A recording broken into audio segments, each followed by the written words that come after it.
संताचा महिमा सांगायला. पुन्हा भगवान म्हणत असतात तुला जा, एका घरी पोपट आहे, त्या पोपटाला महिमा विचारा. तिथे गेलो, पोपट गायला मला आता महिमा सांगा. म्हणलं एका राजाला मुलगा झालेला आहे आणि त्याला जाऊन विचारा. आता नारदाला धुकधुक वाटायला लागली. म्हणलं आतापर्यंत बरं झालं, किडा मेला, सरड्या मेला आणि पोपट मेला आणि राजाचा पोरगा मेला बिला तर म्हटलं संपला, नारद संपला. जाऊ की नको म्हणून गेला. ते पोरं जन्मल्याबरोबर बोलायला लागलं. म्हणलं हो नारदा या. मग नारदाला जरा थोडा विश्वास वाटला. म्हणलं का आहे काय ते. मला संताचा महिमा तो सांगायला लागला. संताचा महिमा म्हणलं पहिला जन्म कोणता होता? किड्याचा. त्या जन्मातून मग तो सरड्याचा. सरड्यातून तुमच्या दर्शनाने पुढे मग पोपटाचा आणि पोपटाच्या जन्मातून पुढे तो कोणता? मनुष्याचा. आणि ते म्हणजे सर्व राजाच्या घरी म्हणजे सर्व सुविधा असते. सामान्य आहे का? मग म्हटलं पण तेवढ्यावर काम भागत नाही का? तुम्हाला कोणी सांगितलं आम्हाला विचारा म्हणून. नारद म्हणायला लागले देवाने. म्हटलं देवाला घेऊन या, मग तुम्हाला संताचा महिमा सांगू. माझं काय करतं? देवाला म्हटलं अहो असंच आहे, चला तुम्ही. मग परमात्मा आले, नारद आले. म्हणजे लहान मुलाने सांगितलं. म्हणले पाहता जन्म आलो त्याचे नाजी सार्थक झाले. भगवंताचं दर्शन झालं, भगवान श्रीकृष्णाचं काय झालं? हा लाभ. आता काय करा? कृपादान केले आणि कल्पांती महात्मा लाभ. तुका म्हणे आता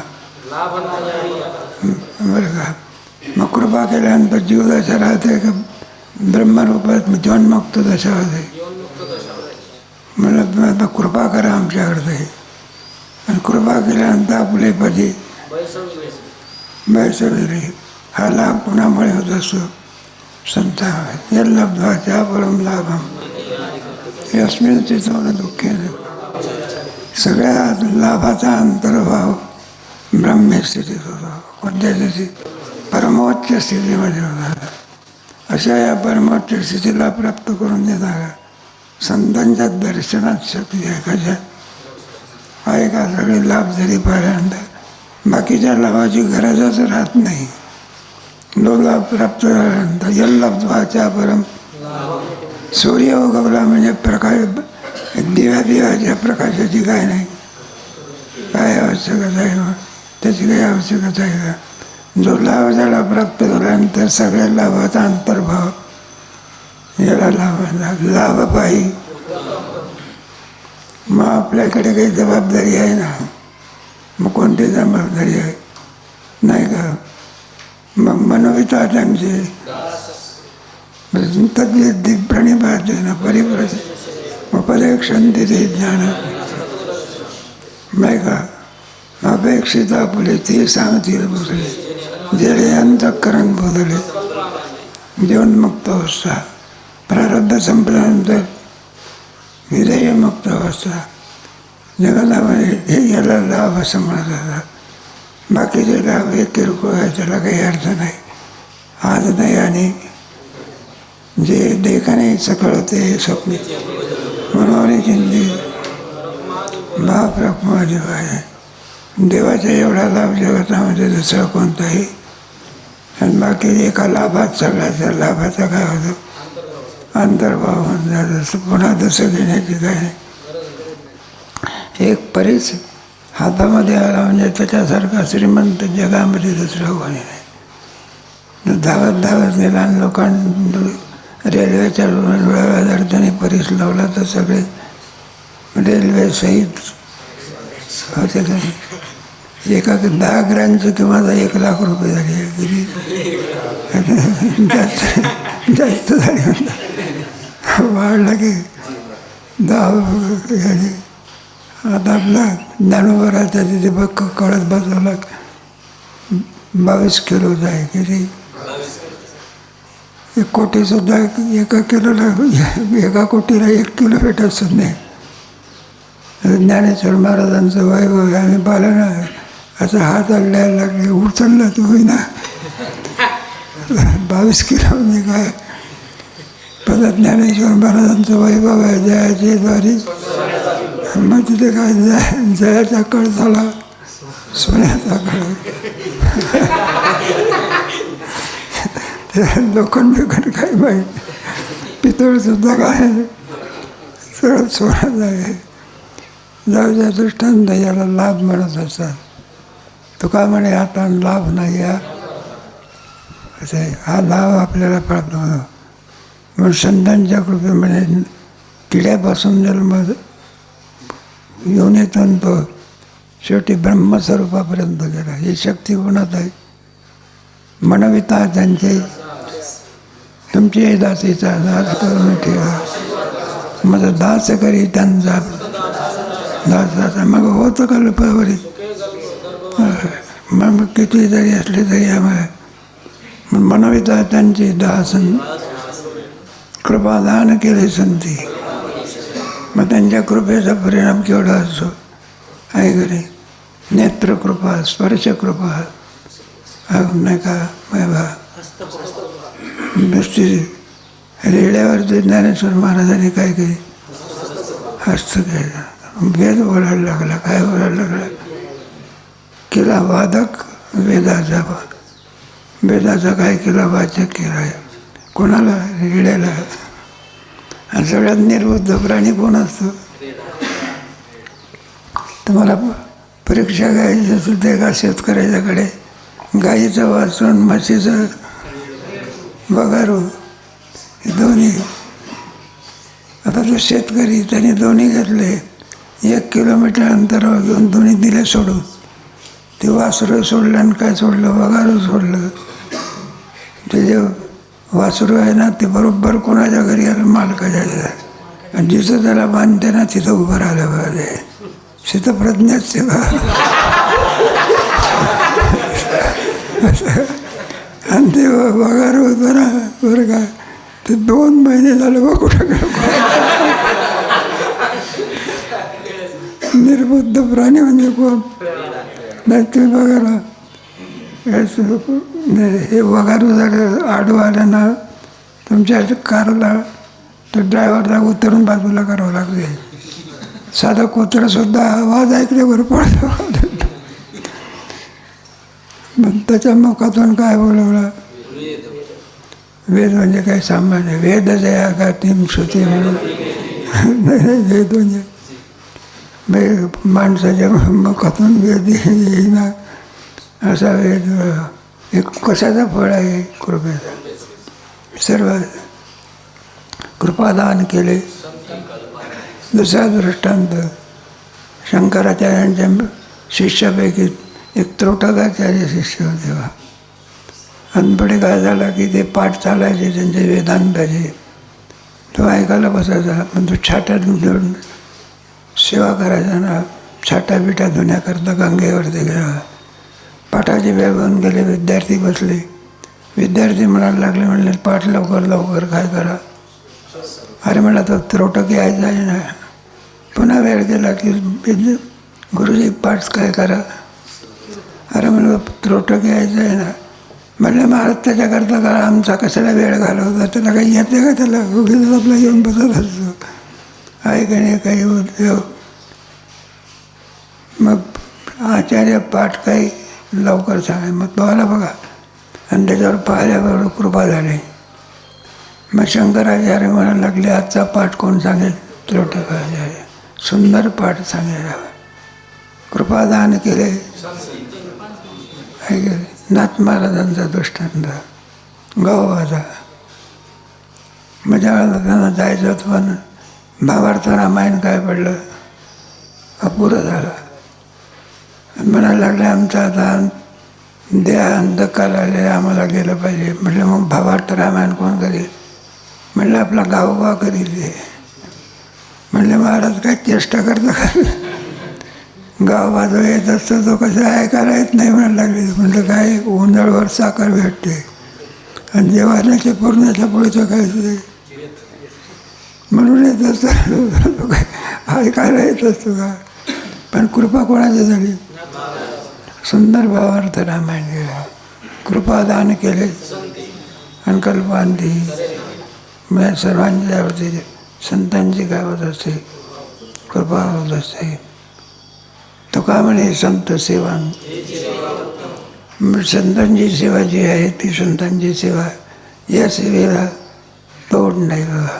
माझा दास करी आणि संत दास आहे. जाऊ द्या म्हणलं, संताची नाही दास मिळाले तर त्यांच्यात जो कोणी दास असेल त्याची काय करा, सेवा आम्हाला द्या.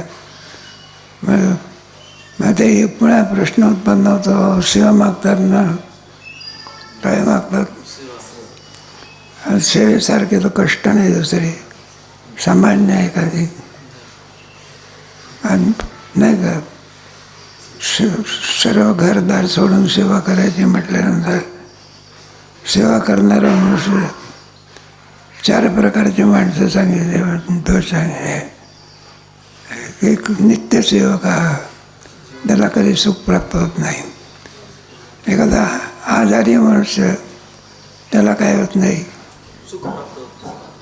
प्रवासी मनुष्य, त्याला काय होत नाही. काय जिवंतोपी मृता, जिवंतपणे मृतावस्था असते. आणि तुम्ही आम्हाला सेवा, ही सेवा पारमार्थिक सेवा वेगळी आणि व्यावहारिक सेवा त्याच्यामध्ये आणि याच्यामध्ये अंतर आहे. ती सेवा आहे ना, ती गोष्ट सोडत नाही त्यांची, इतर त्याला काही लाभ नाही फार त्याचा. पण संतांच्या सेवेमध्ये, देवाच्या सेवेमध्ये मोठा लाभ आहे. म्हणलं कोणता लाभ आहे? ते ज्या पदावरती असतात त्या पदावरती घेऊन जात असतात, नाही का. तुमच्या 4थ्या अध्याय म्हणला की त्याचा श्लोक लावा की तद्विद्ये परनिपाते उपदेशन देत ज्ञान. मग त्यांची सेवा सेवक ठेवते का त्याला आपल्या बरोबरीला? मग त्याला सेवकत्वपणा राहतो का? तुका म्हणे तुमच्या पायाच्या आधारे उतरे न करे अशी सेवा. तुम्हाला जास्त वर्णन पाहिजे असेल तर 13व्या अध्यायामध्ये आचार्य उपासना कोणतं हे, त्याच्यामध्ये बघा कशी सेवा असते. सकळ भूमी आहे दैवा असं म्हटलंय. आगव्या जन्मा सकळ भूमी म्हणजे शोच करी जीवा ब्रह्मा. त्याचा शोक निवृत्त कोणाच्यामुळे असं. अर्जुनाने देवाची सेवा केली, पूर्ण झाला ना, पूर्ण ब्रह्म झाला. साधा वया पुढे. मग संतांची सेवा आणि इतरांच्या सेवेमध्ये फरक आहे. इतरांच्या सेवेमध्ये केवळ कष्ट असते, जीवदशा जशीच्या शौचकडे जीवा, हा जे ब्रह्म करी. जीवाला जीवपणा ठेवते का ब्रह्मरूप करते? ब्रह्म हे परिच्छिन्न आहे का व्यापक आहे? मग तो तेवढाच राहतो. हे विश्वाची माझी ऐशी मती जयाची ऐकाने कृतकृत्य संपला प्राप्त त्याला काही मिळण्याची आवश्यकता राहत नाही, नाही का. आणि इतर सेवेमध्ये सुद्धा जीवदशा जशीच आहे. सेवकच राहतो. काय राहतो? तो काही स्वामी होत नाही. आणि संतांच्या सेवेमध्ये सेवक राहतो का स्वामी होतो? आपले पदी बाप रखमादेवर विठ्ठले. आणि तो का म्हणतो, तुका काय शेवटचं चरण आहे. तुका संत सेवा. आणि सर्वांमध्ये उत्तम सेवा कोणाची आहे? संतांची, नाही का. मग असं ज्ञान संत कोण नाही. ज्ञानेश्वर महाराजासारखा संत तरी लोक्यात तरी आहे का? मग ज्ञानोबराची सेवा केली तर मग काय तिथं रेडा बोलतो तर माणूस बोलणार नाही का? काही शिकलेलं नाही, काही नाही, तरी कीर्तन करायला लागला तर ब्रह्मदेवाच्या पलीकडे कीर्तन त्यांच्या गावातलं सामर्थ्य आहे काय? भूमीतलं सुद्धा सामर्थ्य आहे. एक विद्यार्थी होता ना, तो एका ग्रस्ताला घेऊन आला बघा. तर मला म्हणायला लागलं, म्हणलं याला तुम्ही माळ घाला. म्हटलं बरं बा, पोरगा दिसतो 12-13 वर्षाचा, आणि माणूस दिसतो 50-60 वर्षाचा, आणि पोरगा म्हणतो यांना काय घाला. मग माळबिळ घातलं. त्यानं सांगितलं तो पोरगा, म्हणलं यांना सांगा आम्ही बिडी पिणं काय करा, गुटखा खाणं. मलाही वाटायला लागलं, म्हटलं बा एवढे सद्गुण या ठिकाणी कसून आले, इतके सद्गुण म्हटलं कुठून आलेला. म्हटलं हे कोण आहे तुझे? म्हणे आमचे वडील आहे. पोरगा बापाला सांगतो माळ घाला. म्हटलं एवढे चांगले सद्गुण कुठे आहे? मला 2 महिने आळून दिलं. कुठे? स्थान महात्म्य म्हणतात. काय महात्म्य? त्याचा अर्थ असा, शिकणाऱ्या पोरातच बदल पडतो असं नाही. इथे राहणाऱ्या माणसात सुद्धा काय पडतो? बदल पडतो. शिकणारे तर प्रश्नच नाही, पण इथे राहणारे जरी माणसं असेल तरी त्याच्यात काय पडतं?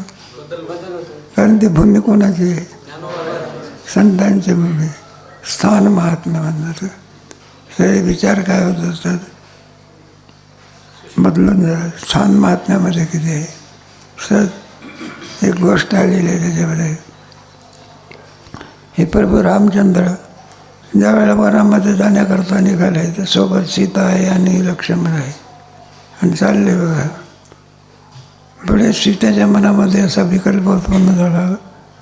म्हणायला लागले, म्हणले पहा, वनवास जो सांगितलेला आहे तो रामाला सांगितलेला आहे दशरथाने, लक्ष्मणाला काही सांगितलं नाही. मग काय सांगितलं नाही तरी याचं येण्याचं कारण काय असलं पाहिजे? काहीतरी याच्या मनामध्ये विकल्प असले. हा विकल्प कोणाच्या मनात आला? सीतेच्या. लक्ष्मणाच्या मनामध्ये आलं बघा. म्हणलं आपल्या सेवा जे आहे ते प्रभू रामचंद्राला सांगितलेले आहे. यांची सेवा करावी लागत असते. आपल्याला येण्याचं कारण काय? हा विकल्प कोणाच्या मनात आला? लक्ष्मणाच्या. पुढे गेले बघा. आणि सीतेच्या मनामध्ये सद्भाव निर्माण झाला. म्हटलं केवढा आपला धीर चांगला आहे, केवढी आपली सेवा करतो रात्र आणि दिवस. एक फळ आणून देतो पण फळाकडे पाहत सुद्धा नाही. आणि एवढा मोठा आणखी असताना त्याच्याविषयी आपल्या अंतःकरणामध्ये अशी बुद्धी व्हावी. कारण काय? लक्ष्मणाच्या मनामध्ये विचारायला म्हणलं आमचा भाऊ म्हणजे जगाचा काय, त्याची सेवा करण्याची म्हणजे असा सद्भाव कोणाच्या मनात उत्पन्न झाला? लक्ष्मणा. दोघांनाही प्रश्न केला रामाला. म्हणलं आता चांगले विचार येण्याचे कारण काय, आणि वाईट विचार येण्याचे कारण काय? प्रभू रामचंद्राने सांगितलं. म्हणलं जे वाईट विचार ज्यावेळेला तुमच्या अंतःकरणात आले ते म्हणलं दुष्टाची भूमी होते. कोणाची? राक्षसाची भूमी होते. मग त्या भूमीचा परिणाम असा कोणती बुद्धी झाली? वाईट बुद्धी. आणि आता या इथून चाललेला आहे सगळे ऋषीची आश्रम आहे. कोणाची आश्रम आहे? संतांची भूमी आहे. कोणती? संतांची भूमी असल्यामुळे चांगले विचार येतात. काय केलं? कोणाचे? काय मी उद्धार काय कृपा करेल, काय करेल याला म्हणतात. मला कशा करता सांगितलं? त्यांच्या भूमीमध्ये सुद्धा एवढं काय सामर्थ्य आहे. अन्याचा प्रश्न दर्शनात स्पर्शनात किती लाभ आहे. लाभ पाहिजे असे लाभ खूप मिळतात का कुठे माणसाला? म्हणून तुका म्हणे संत सेवा हेची देवा. सर्वांमध्ये सेवा कोणाची उत्तम आहे? पुढे कोणता बाबा आहे? काही शंका असली तर विचारायचं. हे आपलंच बरोबर आमचंच बरोबर आहे असं नाही बरं का. तुम्ही अनेकाची कीर्तन ऐकलेलं आहे ना. चांगलं घ्यायला काय वाईट आहे कोणाच्या कीर्तनाला? खुरं नाही का चांगलं आपल्या विषयाला अनुकूल घेण्याकरता काय आनंदाची गोष्ट आहे. बरं आहे. पुढे कोणता श्लोक काय बाबा हे योग्याची संपदा त्याग आणि शांती ह्या अभंगाची भूमिका नेमकी काय असते? म्हणजे भूमिका त्या अभंगाची, त्या अभंगातून काय सांगायचं नेमकं? त्याला हे सांगायचं आहे अलग आहे. उभयलोकी कीर्तमान तुम्हाला पाहिजे का? तुम्हाला उभयलोकी कीर्ती पुढे 16 पुढे याचा लाभ तुम्हाला पाहिजे का? मग काय करा तुम्ही? योगी व्हा. तस्मात योगी बघा, काहीतरी अधिकार पाहिजे ना. अधिकारच नसला दोघीच फल मिळते का? सगळ्या काही आधारा लागले. मग काय नाव काटले म्हणजे काय कीर्तनात परीक्षा द्यायला मिळते का? मग काहीतरी काय पाहिजे? मग काय उभे लोक कीर्तनमान 16 होत ते का? मग ते योगी हो. मग योगी कोणाला म्हणतं? योग्याची संपदा म्हणजे त्याग. आणखी काय पाहिजे? शांती पाहिजे. त्याच्याशिवाय तुम्हाला हे पद प्राप्त होऊ शकत आहे का नाही? मग काय तुमच्या ठिकाणी त्याग आणि शांती जर प्राप्त झाली तर तुम्हाला कशाची प्राप्ती होईल? उभय लोके येर येराचे साठलोट. नाही का आम्हाला तुम्ही त्याग आणि शांती द्या, आम्ही तुम्हाला योगाने काय देतो? येर येराचे आहे का? काय म्हणजे झाडा दिला पाहिजे. भाग्यस्थळी योग्य स्थळ प्राप्त होण्याकरता मी भाडं काय करावं लागतं? द्यावं लागतं. त्याशिवाय कोणतीही साधना केल्याशिवाय माणसाला त्या पदाची प्राप्ती होऊ शकत. पुढचं तिसरं चरण काय? काय? इंद्रिया पावलिया ऐकायचा लाभ आणि तृष्णेचा ठावा. आमच्या सांगण्याप्रमाणे जर तुम्ही वागला तर तुम्हाला काय होईल? ब्रह्मस्थिती काय होईल? आणि तुम्ही संसारातच राहिला तर तृष्णे. संसारामध्ये कधी इच्छा पूर्ण होत नाही. तृष्णा हवं आहे का नाही? मरायला टेकला तरी सुद्धा तृष्णा जशी आहे. किती मिळालं तरी समाधान प्राप्त होते का? सगळ्या आयुष्याचा व्यर्थ कार्यामध्ये काय जातो? वेळ जातो. आणि शेवटी पदरात काय भेटते? दुःखाशिवाय काय भेटते?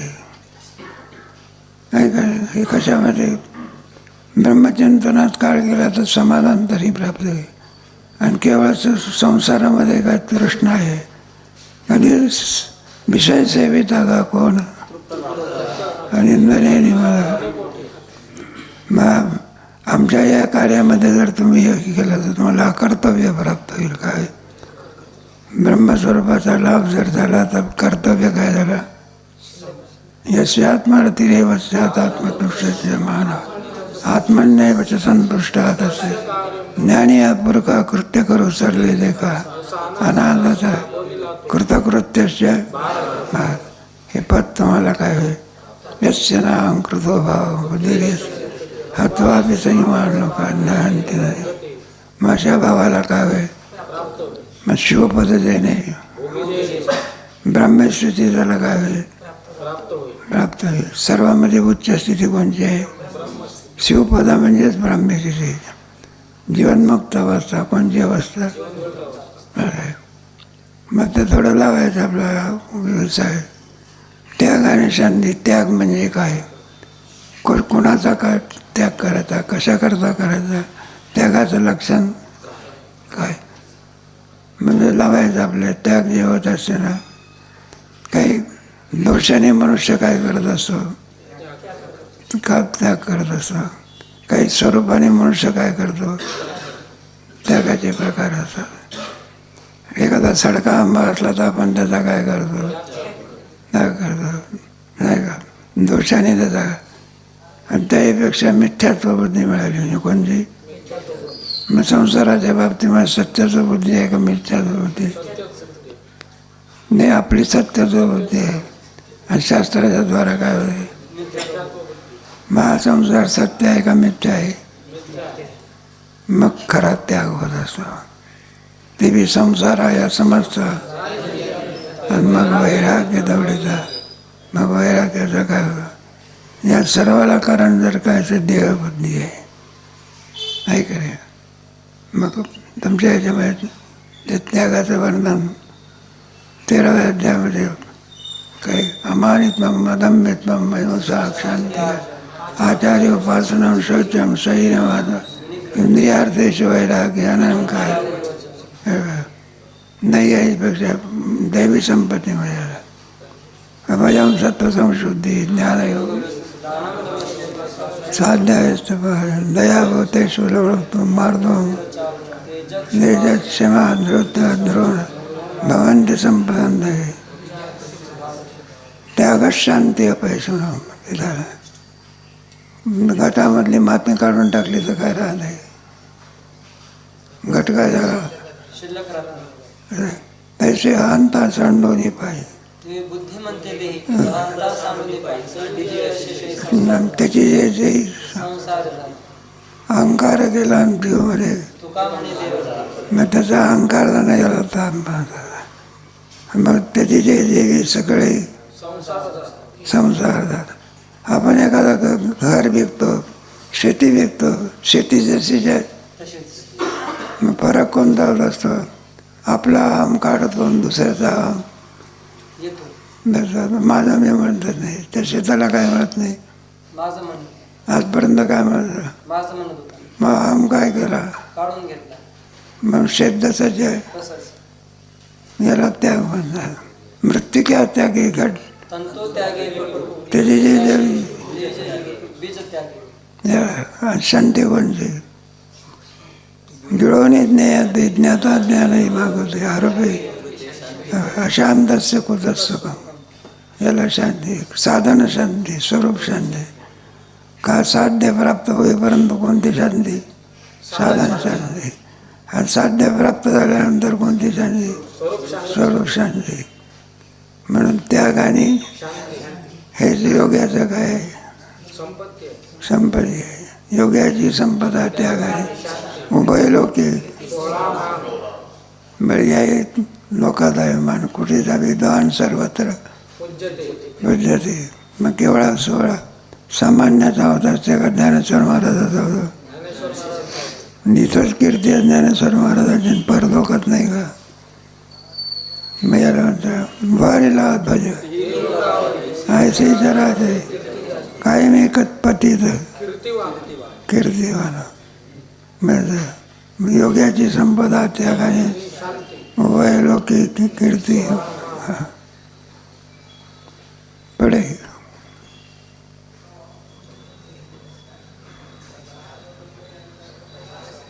बाबा येरावरी जाय दिवसाने भाग्यस्थळी देणे जाडाविषयी. भाग्यस्थळी या शब्दाचा अर्थ काय करायचा? भाग्यश्री म्हणजे आपल्याला काय भाग्यस्थळी या शब्दाचा अर्थ काय करायचा? भाग्यश्री म्हणजे आपलं हे मनुष्यदेह दुसरं काय नाही का?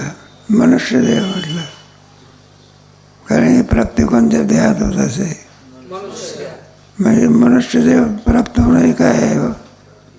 भाग्याचंच लक्षण आहे ना. अन्य देहामध्ये जाणं म्हणजे अभाग्याचं लक्षण आहे.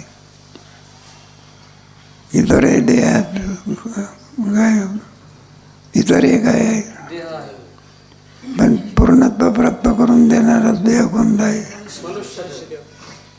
भाग्यश्री. बरे ते शांती या ठिकाणी जी शांती सांगितली आहे ते परमात्मा स्वरूप शांती आहे का साधन शांती? दोन्ही तऱ्हेचं. साध्य प्राप्त होईपर्यंत कोणती साधन आणि प्राप्त झाल्यानंतर म्हणजे शांती कधी ठेवू शकत? हे वैभव किती जरी झाला तरी नाथ महाराजांच्या अंगावर किती वेळ भेटते मग शांती भंगली का? जरा तुमच्या राग आणण्याकरता नाथ महाराजांना किती प्रयत्न केला, मग शांती कळली का? मग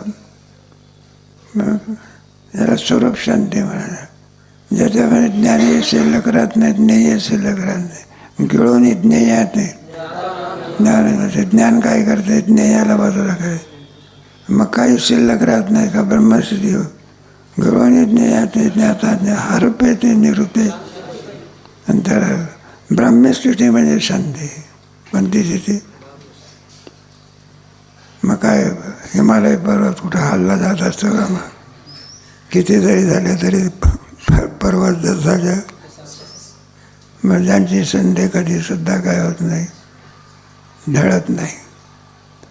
जरी हे आकाश ब्रह्मगोळ ब्रह्म तरी मी तुझीच वाट पाहिजे का विठोबा.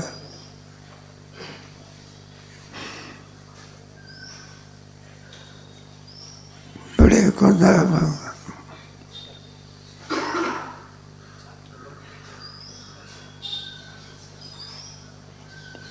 देह नव्हे मी हे सरे. हा? देह नव्हे मी हे सरे. देहा नव्हे मी हे सरे उरला बरे. शेवटी आणि त्याच्यामध्ये तो काम आहे जीवासाठी, देवपोटी. नंतर मला देव पाहिजे का? देवप्राप्तीचा उपाय सांगणारा हा अभंग आहे. तो काम आहे जीवासाठी आणि देवपोटी. देव तुमचा दास होईल, पोटी पडेल म्हणजे तुमचं सर्व कार्य करणारा कोण होईल? देवच होईल. पण काहीतरी मोबदला द्यावा लागेल ना. उगीच कोणी कोणाला अवस्था प्राप्त करून देत असतो का? मग कोणता मोबदला द्या? तो का म्हणे, तो का म्हणे जीव भाव देवा पाहिजे आणि ठेवून या काही नागरी. सर्वात आवडतं काय? कोणी मनुष्य म्हणा जीवा इतकं कोणीतरी प्यार आहे. पण हा जीव भाव हे सुद्धा संतान नाही का? देवाच्या ठिकाणी काय करतात? तो का म्हणे जीव भाव देवा आणि ठेवून या काही. मग देवपोटी पडेल.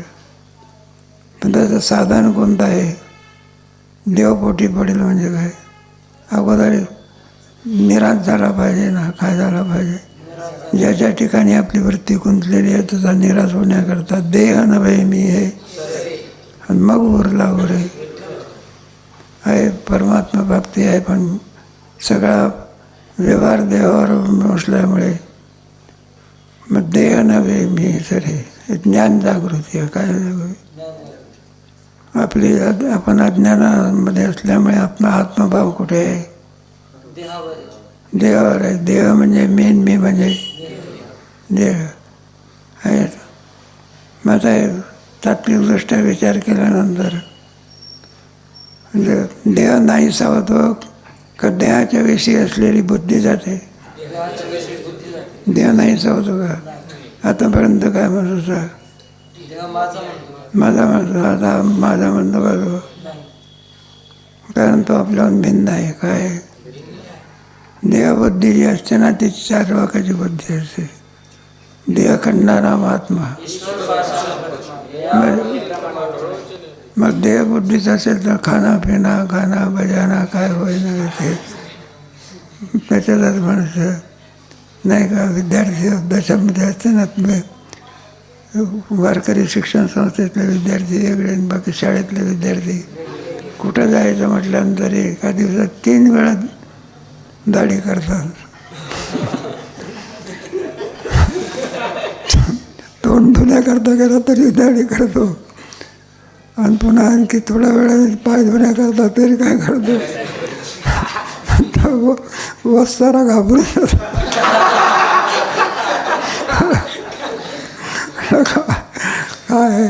काय त्याच्यामध्ये काही आहे का नाही? काही त्याच्यामध्ये आहे का? कोणती बुद्धी आहे? देहात मी आहे. देहाच्या सौंदर्याने मनुष्य आपल्याला सौंदर्य बांधणार.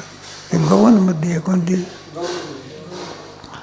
त्या इंद्रियामध्ये कार्य करण्याची शक्ती आला देह सौंदर्य आहे का? कोणती शक्ती पाहिजे? कार्य करणे. कार्य करणे. डोळ्यात पाहण्याची शक्ती, कानात ऐकण्याची शक्ती, पोटात पचवण्याची शक्ती, याला सौंदर्य म्हणा.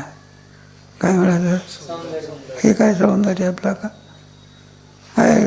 गोरा गोमटा आहे आणि काय करतोय? काय पॅरालिसिस झाला काय उपयोग?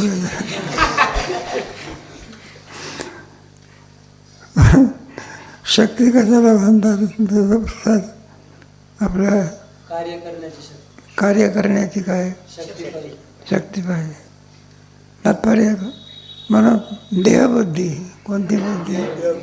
4 भागाची कोणती बुद्धी? देह. कर्मठाची जीवबुद्धी.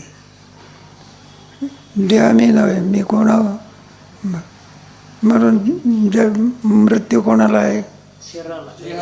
देहाला आहे. जीव जसाच्या. मग आपण या देहातून स्वर्गाधिकामध्ये गेलो पाहिजे. जीवबुद्धी. म्हणून तो अनुष्ठान करतो. काय करतो? मग अनुष्ठानाने लोकांतराची काय होते? बघा, ही कोणाची बुद्धी? ही कर्मठाची. पुढे योग्याची बुद्धी. योग समजतो ना. मग आत्मबुद्धी असते. कोणती बुद्धी? मग तो अनुष्ठान करत असतो का योगशास्त्र आठवतं? योग समाधीपर्यंत जातो. कोणापर्यंत? समाधीमध्ये आत्मस्वरूपाचं दर्शन असेल आहे ना. समाधी 7व्या अध्यायामध्ये गीते सांगितलेलं आहे ना. एक समाधी अवस्था आहे, निर्विकल्प समाधी वगैरे आधी करून. आणि वेदांताची ब्रह्मबुद्धी आहे. देहबुद्धीपेक्षा मोठी कोणती बुद्धी? जीवबुद्धी. जीवबुद्धीपेक्षा आत्मबुद्धी. आणि आत्मबुद्धीपेक्षा बरं का, योगी असले चांगले त्याची आत्मबुद्धी होती. कोणती? पण ब्रह्मबुद्धी कुठे होती? म्हणून चांगले 65. आत्माच ब्रह्मरूप आहे. ते विचारचक्रामध्ये आहे ना. आत्माच किती स्वरूप आहे? आहे का रे? सगळ्या कोशाहून आत्मा काय आहे? वेगळा. एवढ्यावर काम मागते का? मग आत्मा ब्रह्मरूप आहे हे कळायला पाहिजे. काय कळायला पाहिजे? नाही तर ब्रह्मरूप योग्याला आत्मा ब्रह्मरूप आहे कुठं कळाला? मग कोणाला कळाला? मग वेदांत. म्हणून तर मुक्ताबाई चांगलाची गुरु झाली. देह कुठं? म्हणून देह नव्हे मी हे तुमचं ते पाहणे. अनादित्वाद निर्गुणत्वाद परमात्मा आहे. शरीरस्वापी कौंतेय. देहाचा आणि आत्म्याचा. देह 5 झाले कर्माच्या गुणी. याचा सुंदर व्याप ठिकठिकाणी आलेला आहे. 2ऱ्या अध्यायामध्ये देह कसा आहे आणि आत्मा कसा आहे याचं वर्णन आलेलं आहे. तुमच्या 2ऱ्यात नाही का? अर्जुनाचा मोह निवृत्त करण्याकरता भगवंतांनी अगोदर ब्रह्मज्ञान सांगितलं. काय सांगितलं? आणि त्याच्यामध्ये न जायते इम्रियते वा कदाचित नाही. मग तुझ्या मारण्याने कुठे काय आत्मा मरणार आहे का? मग तू मारशील कोणाला? देहाला. तर देह तर जाणारच आहे की काय होणार आहे? वाचवशी जीर्ण आणि यथा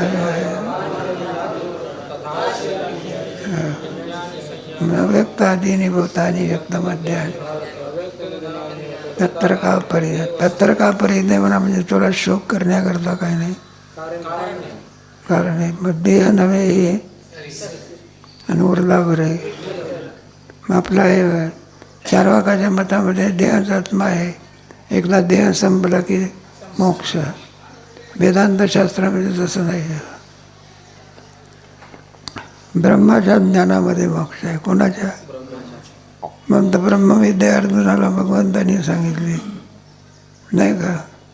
बाकीचे जे ज्ञान आहे ते सगळे मारुतीबा म्हणायचे म्हणतात ते भात भाकरीचे ज्ञान आहे. पैसा मिळत होता नाही पण जीवनमुक्त अवस्था कुठं त्याच्यापासून होते का? मग देह नव्हे मी हे. मग काहीच ओरत नाही का? मग शून्यवादी बुद्धाचं मत होते. मग काय ओरत असते? परमात्मा नाही का? विचारता निरसलय. मग तत्वता तत्व उरले. मग नासत्व विद्यते भाव ना भाव वयोरपी दृष्टवंत असताना व्यवस्था सुधारते. ज्याचा कधी नाश होऊ शकत नाही असं तत्व काय राहते. विचारता निरसलेन प्रपंच उपनेल एखाद्याचे कोंडा जायचा. दाणे शिल्लक राहते आणि कोंडा काय होते. भासत्व विद्यते महाभाव विद्यते. हे सगळं बाद होणार आहे. त्याचा काय होतं ज्ञानाने त्याचा काय होतो बाद होतं.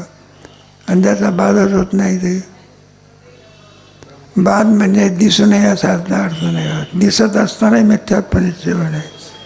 म्हणून शरीर असतानाही शरीराचा कोणता निश्चय होणे मिथ्या. नाश होणं वेगळं.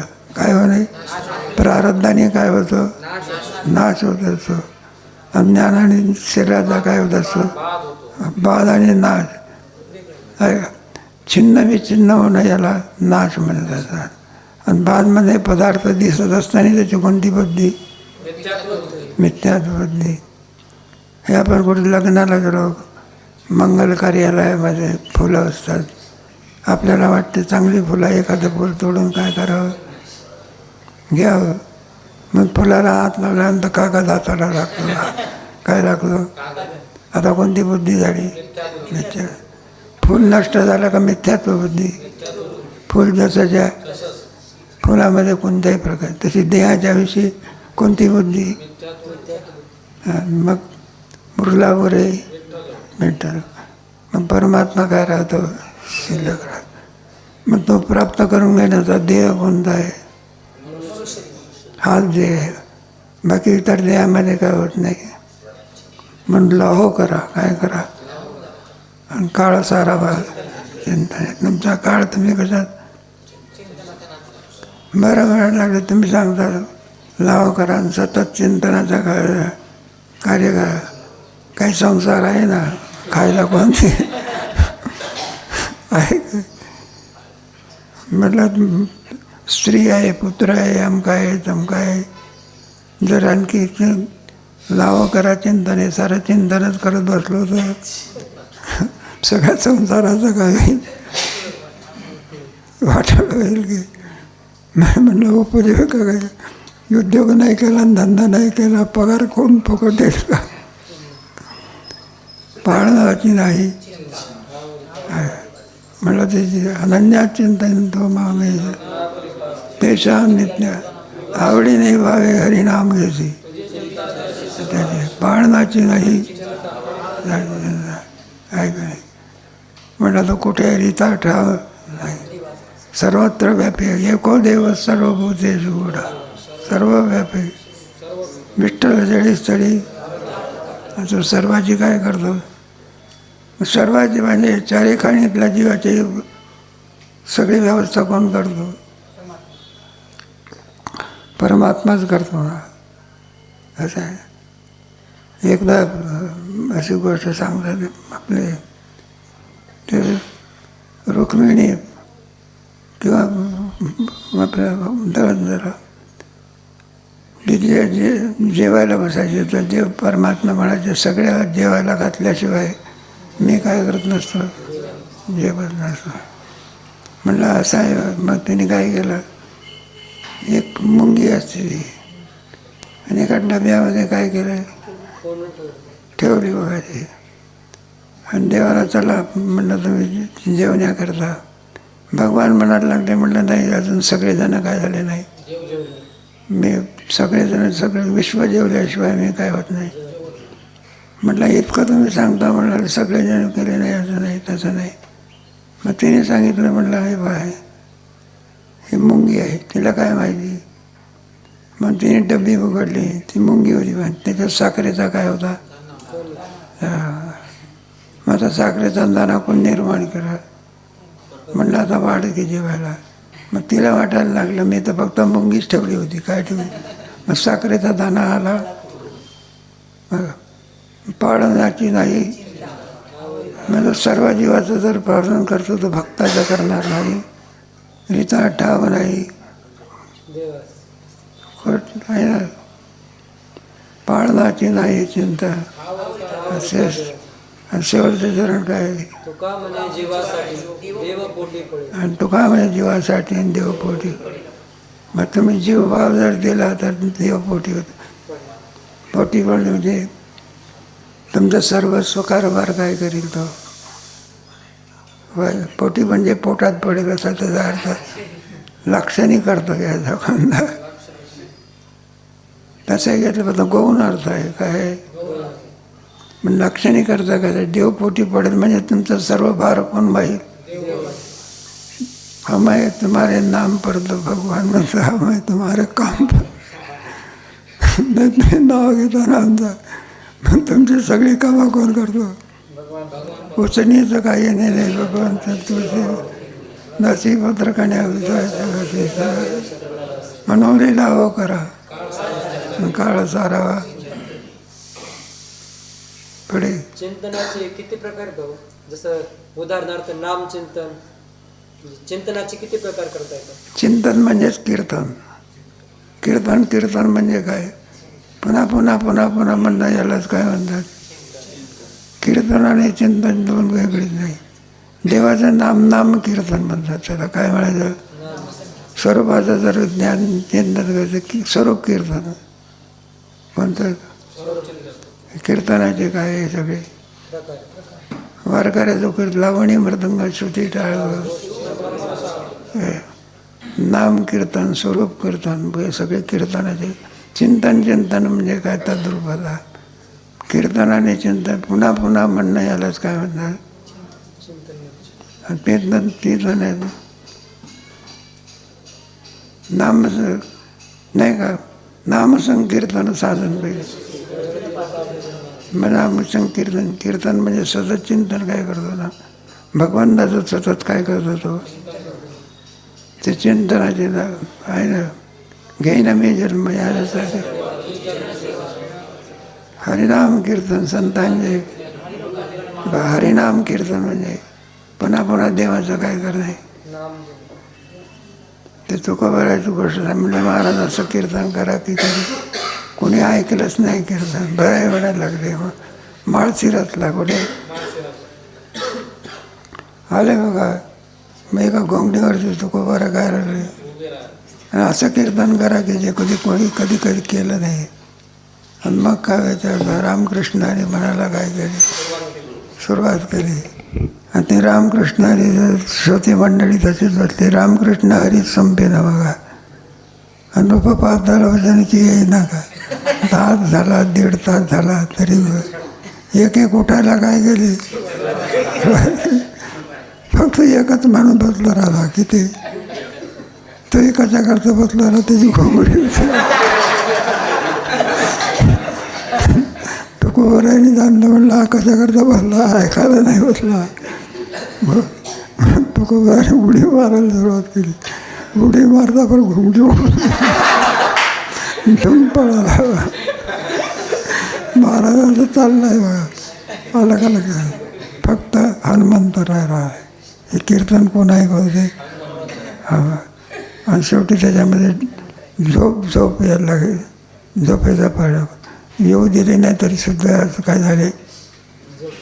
आणि माळसरसात हनुमंतराचं देऊळ आहे ना ते मान कशी आहे अशी आहे.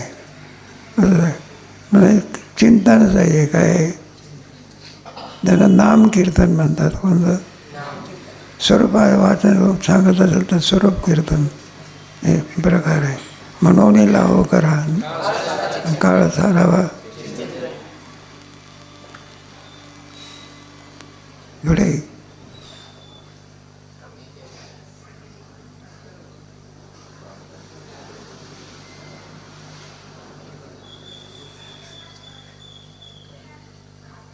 आम्ही ज्याचे दास तुम्ही सांगा कोणता तुमच्या मताने कोणता अभंग.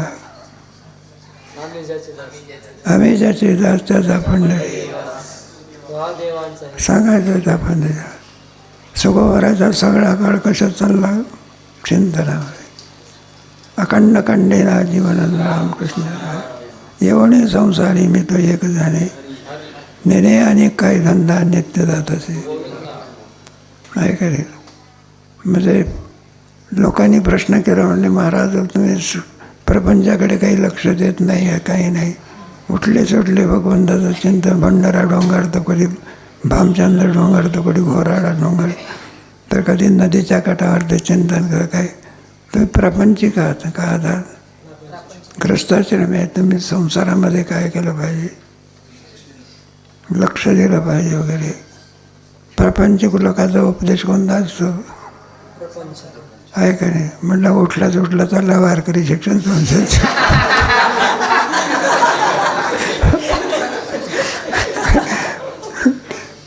4 वर्षासाठी कोणी काय भेटणार आहे? आणि 4 वर्ष ITI केला तर नोकरी लागेल. बस सांगायला लागले हे ते. तरी महाराजांचा धंदा कोणता? चिंतनामध्ये कोणत्याही प्रकारे काय नाही. मग त्यांना विचारलं, म्हटलं तुम्ही रात्र आणि दिवस हे चिंतन करत असतात, कुणाचं चिंतन करतात? तो हा देवाचा आणि काय कळायचा आम्ही ज्याचे आणि त्याचा पंढरी. वा, आम्ही कोणाचे जात आहोत? त्याचा बस. त्याच्यामध्ये 2 झाले बघा. क्षेत्राचंही वर्णन आहे आणि देवाचंही वर्णन आहे. पंढरपुराचं वर्णन काय पाहायचं आहे? उदंड ऐकले उदंड पाहिजे, ऐशी चंद्रभागा ऐशी. अनेक जरी तीर्थ असले, काय काशी म्हणा काय म्हणा, परी सरीनं पावती पंढरी. म्हणलं एक पाऊल जरी याच्या. आणि या पंढरीमध्ये असलेलं दैवत कोण आहे? ज्याचा पंढरी आहे. वा, म्हणलं त्याचे आनंदात बाई नित्य निराम आहे. जे काय ते समचरण साजे सर्व परमात्म्याचं वर्णन. पंढरीचं वर्णन तुम्हाला जेवढं बाप तीर्थ पंढरी. तुम्ही उदंड हे केले, उदंड पाहिले, उदंड वर्णिले. असतील पुष्कळ तीर्थ आहे, क्षेत्र आहे, कांची गया परी सरीना पावते. पंढरीच्या वारी केली तरी 1 तास 1 पाऊल टाकला तरी सुद्धा पुण्य. तो का म्हणे आम्हा अनाथा कारण पंढरी निर्माण देवी देवी. आणि तिथलं जे दैवत आहे, म्हटलं कोण दैवत आहे? ज्याचा पंढरी आहे आणि तो हा देवाचा आहे. तो सामान्य आहे का असामान्य आहे? काय का नाही? देव काय उगीच होत असतो का? नाही का? देवपदी उगीच कोणालाही प्राप्त होत असते का? ज्याच्या ठिकाणी कर्तुम शक्ती आहे, अकर्तुम शक्ती आहे, अन्यथा कर्तुम शक्ती आहे. म्हणणं पंढरपूरचं जो दैवत आहे पांडुरंग परमात्मा, त्याचं खूप वर्णन केलेलं आहे. मला असा जो असणारा तो सामान्य नसून देवाचा आहे, देव आहे. हे सगळे नाही का? काही नैमित्तिक देव, काही केलेले देव, काही झालेले देव, हे सगळेच आहे. झालेले देव आणि केलेले देव म्हणजे आपण जे काही घडवतो वगैरे सगळे केलेले देव आहे. काही झालेले देव म्हणजे एखादा वंश आपल्या हनुमंतराच्याकडे किंवा एखाद्या गणपतीकडे जातं बघा, ते सिंदूरचे हात. देवा गणपतीला काय लावतो का हनुमंताला काय लावतो? हात कुठं बसायचे? तिथं दगड असते, त्याला हा काय बसव. दुसरा माणूस येत असतो तो म्हणला देव 2 आहे. चंद्रामुळे त्याची पूजा करतो. 33 कोटी देवता म्हणला, अष्टकोटी, हे सगळे नाही का? त्याचे सुद्धा वर्णन केलेलं आहे. ते देवादिदेव या पदाला प्राप्त होऊ शकत. देव म्हणजे कोण? सर्वाला देतो आहे ना. त्याला काय म्हणायचं? समुद्राला पाणी कोणी दिलं? सूर्याला प्रकाश कोणी दिला? ज्याने दिला त्याला देव. ज्याच्यात दिव्यता आहे. काय आहे दिव्यता? म्हणजे आहे ना समजा लहान नुसत्या करंगळीवर ते काय उचलतो? पर्वत उचलतो. दिव्यता आहे. आणि सर्वाचं काय करतो? प्रकाशन करतो. हे सर्व यदादित्य कथनते जो जगद्वास या चंद्रवंशी तोच या देवपदाला काय होतो प्राप्त होतो. म्हणजे नित्य देव म्हणत असतात. नैमित्तिक देव म्हणजे अगोदर जीवदशा नंतर काय झाले त्याला नैमित्तिक देव म्हणतात. काय म्हणतात काही कालापर्यंत टिकते आणि पुढे रामकृष्ण हरी.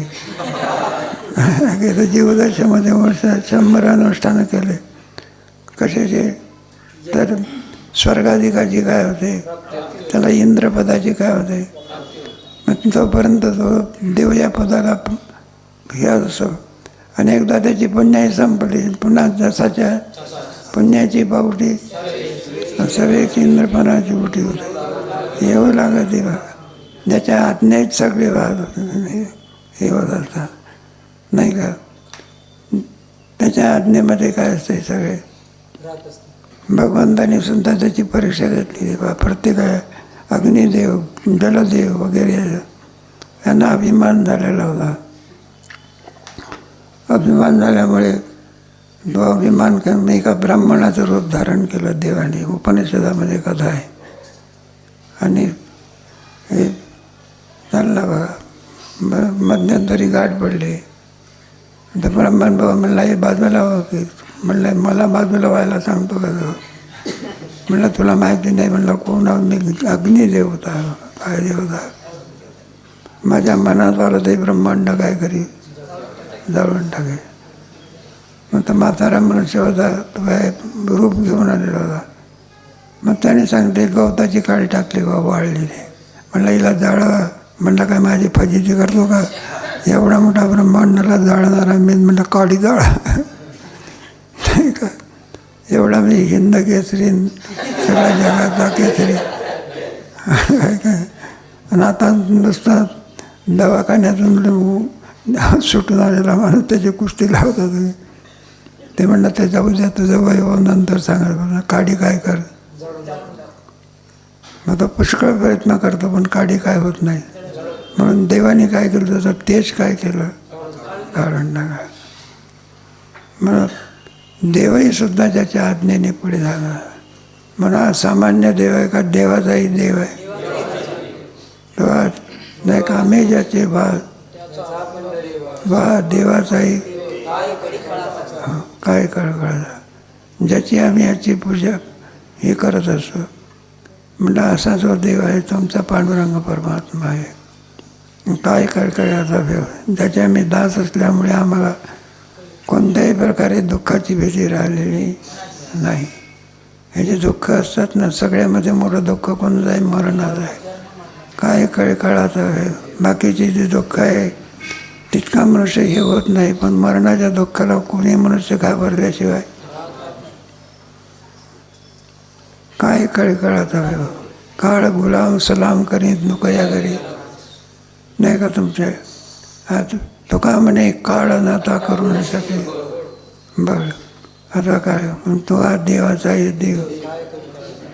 मग सामान्य आहे का वेद जया वेद याचं चिंतन करता आहे काय. सर्वांमध्ये श्रेष्ठ कोण आहे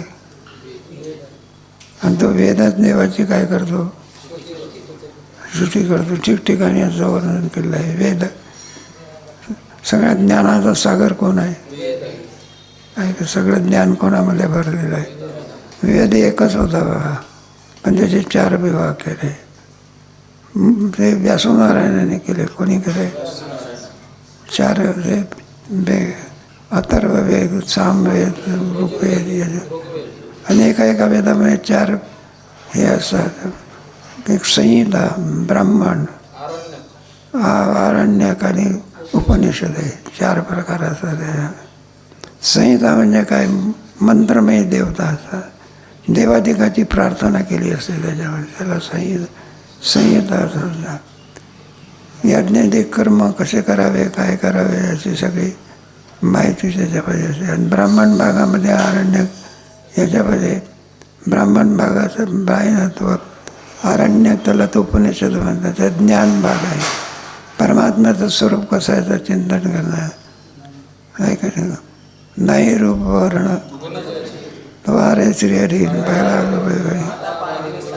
आनंद अद्वय नित्य निरामय ज्ञान भाग त्याला उपनिषद म्हणतात. काय म्हणतात उपनिषद म्हणजे उप म्हणजे जवळ, निषद म्हणजे ब्रह्माच्या जवळ जी विद्या माणसाला जन्ममरणातून पलीकडे पडते, पूर्णत्व प्राप्त करून देते, त्या विद्येला ब्रह्मविद्या म्हणतात. आणि ती सगळी उपरी दिशोप आहे काय. असा जो वेद आहे तो वेद कोणाचं चिंतन करतो. वेद दया आणि श्रुती म्हणते. श्रुती म्हणजे त्याला स्वतःप्रामाण्य आहे. कोणतं प्रामाण्य त्याला अन्याचं नाही. बाकीच्यांना अन्याचं प्रमाण आहे आणि श्रुतीला कोणतं आहे स्वतःप्रामाण्य. कामगार असतो त्यांनी मालक असतो. कामगाराला स्वतःप्रामाण्य आहे का परतप्रामाण्य आणि मालकाला. मग मालकानं सांगितलं न कामगाराला हे काम कर तर ते काम. पुन्हा सांगितलं ते सोडून दे ते काम कर. काय करावं काय. मग स्वतःप्रामाण्य आहे का मालकाला. मग वेदाला कोणतं प्रामाण्य आहे स्वतःप्रामाण्य. जे बोलत ती सत्यवाणी आहे याला स्वतःप्रामाण्य म्हणतात. दुसऱ्या प्रमाणात तुकोबराच्या गाथेला कोणतं प्रामाण्य आहे म्हणून प्रमाण राखून असे संताचं भजन. म्हणून वेद दया श्रुती म्हणते. मग श्रुतीने नेते म्हणून परमात्म्याचं वर्णन केलं आहे. तर मला बरेच वेळा तुम्ही ऐकलेलं आहे. नुकतंच लग्न झालेली मुलगी आहे. मग तिच्या मैत्रिणीला आवश्यकता असते की बाई यजमान कोण. प्रेझेंट म्हणतात ना त्याच्यामध्ये चालत असते. मग पार्टी असते बफे पार्टी. मग ते पडद्याच्या आड काय असते ती आणि तिच्या मैत्रिणी असते. मधल्या पडद्याच्या बाहेर कोण असते ते यजमानाचे मित्र असतात. मग साहजिकच आहे तिच्या मैत्रिणी विचारते तुझे मालक कोण. पूर्वीचा काळ असता तर काही वेगळा असता, आताचा काळ वेगळा. आताचा काळ असता तर तिने सांगितलं असतं मालकाला ए बाबा उभा राखे. असे आताचा काळ आहे. पूर्वीचा काळ वेगळा होता. मग ती विचारत असते म्हणलं पहिल्या नंबरला आहे ते तुझे यजमान का. मग ती मान काय करते अशी मान केली तर समजून जायचं दुसरा आहे का असे. आणि ज्यावेळेला यजमानावरतीच पाळी येते त्यावेळेला मान अशी करते का. मग गप्प बसते. मग लगेच टाळी वाजवतात नाही का. ठकोचे यजमान ओळखले. म्हणून श्रुतीने नेती म्हणते. या आदेशाने श्रुतीने परमात्म्याचं काय करून दिलं जेव्हा निषेधमक म्हणतात. कोणतं दृश्यसृष्टी आणि देव नव्हे ही दृश्य. म्हणून तुमच्या नाही का 7व्या अध्यायामध्ये विज्ञान हारपेन काय ज्ञान ते स्वरूपे. म्हणून श्रुती काय करते त्याचं वेद जया गाते. श्रुती यम ब्रह्मा वरुणेंद्र रुद्र मरुत वेदही सांग पदक्रम ध्यानावस्थितेर्गतेन यस्यांतना विदुसुरासु. वेद जया गाते श्रुती म्हणते. आणि तो देवा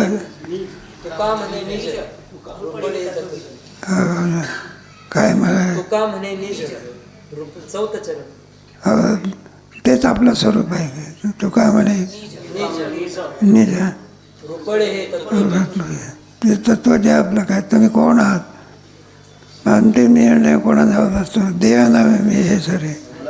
अन्नमय कोश नाही, प्राणमय कोश नाही, मनोमय कोश नाही, आनंदमय कोश नाही. मग कोण आहे म्हणजे आत्मा हेच तुमचं काय सद्रूप चिद्रूप आनंद स्वरूप. हेच तुमच्या स्वरूप जीवाचं काय स्वरूप आहे. ज्याचा पंढरी आहे तो देवाचाही देव काय काय. वेद जया गाती श्रुती म्हणती. बळे